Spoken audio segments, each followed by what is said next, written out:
And so what we have here is a buret, and I just want to review this quickly.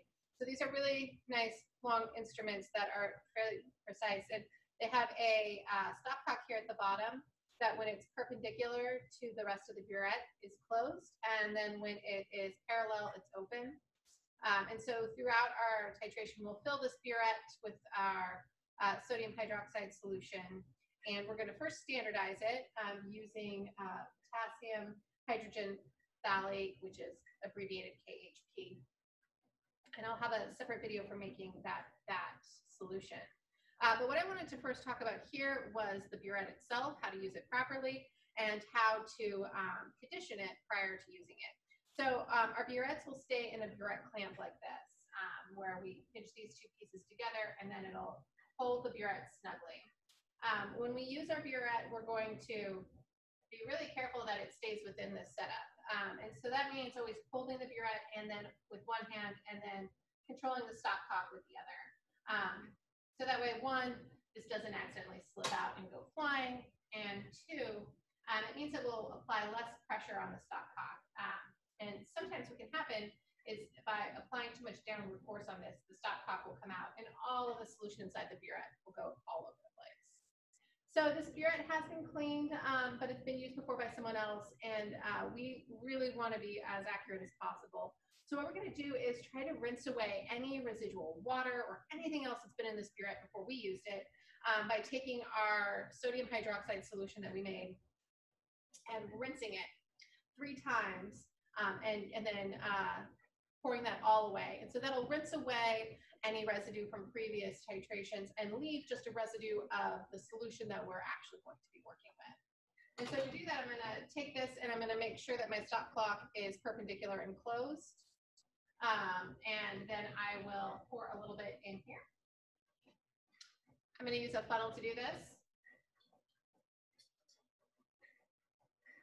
I'm going to make sure when I hold the funnel that I hold it up a little bit outside of the buret so it doesn't create a seal. Otherwise, my sodium hydroxide that I'm pouring in it won't flow through it.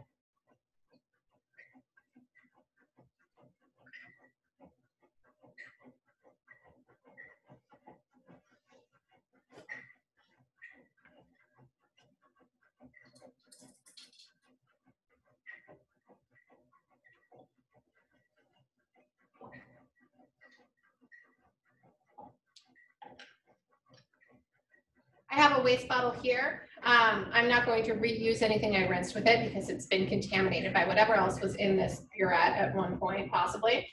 And I'm now just going to pour it out through here. And I'm going to spin the buret as I do that to try to coat as much as I can of all the walls with the sodium hydroxide. I'm going to do this 3 more times. I'm also going to make sure that I run it through the actual stopcock as well.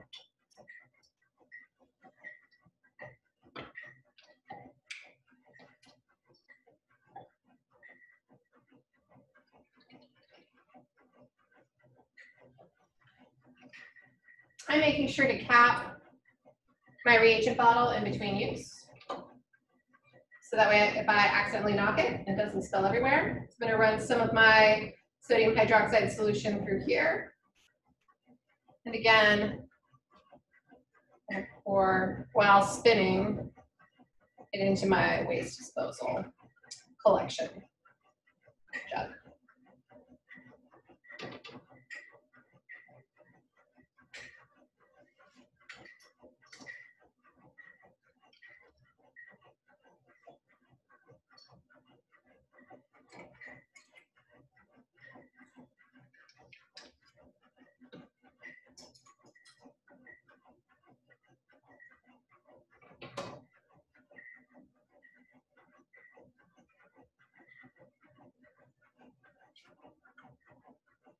This is my 3rd one, and I'm going to try to take my time to really spin it as much as I can with the sodium hydroxide in there. So I'm making sure I'm rinsing every part of this buret.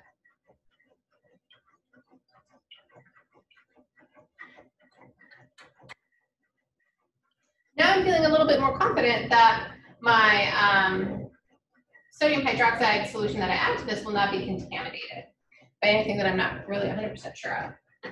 So now that I have conditioned it, I'm going to fill my buret up to the 0 marking. And after that, I'm going to prepare my potassium hydrogen phthalate solution.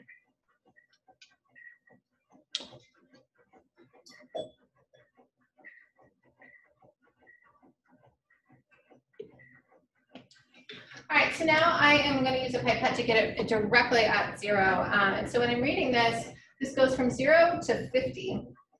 And what we're measuring is how much has been delivered. And so when we read a volume marking, it'll tell us the volume that was delivered into the flask that we have below it. And so taking a look at this, I'm going to want to make sure that when I'm reading the bottom of the meniscus, my eye is level with it.